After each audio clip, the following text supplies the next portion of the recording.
Guys, that's right. U of I says these adjustments represent just 3% of their budget, so it's not the end of the world, but it's still not ideal. And leaders say changes to a program related to out-of-state students is playing a role.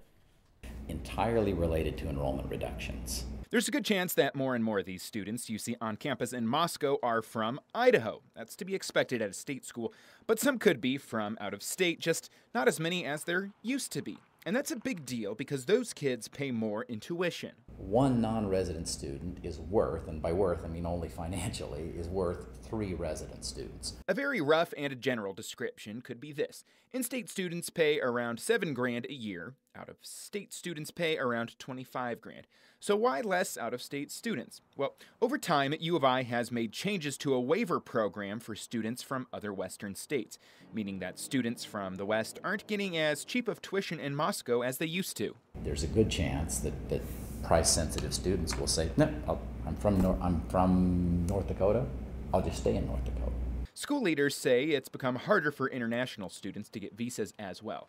So to that, U of I is adjusting its budget by $5 million. $3 million of that are pure cuts. It's no secret that it's a morale buster if you announce budget cuts. No faculty or staff will be laid off, that's the good news. While certainly not ideal, school accountants hope that the cuts won't be terribly noticeable. Any dollar amount measured in millions is a lot of money, but a relatively small percentage of the overall budget.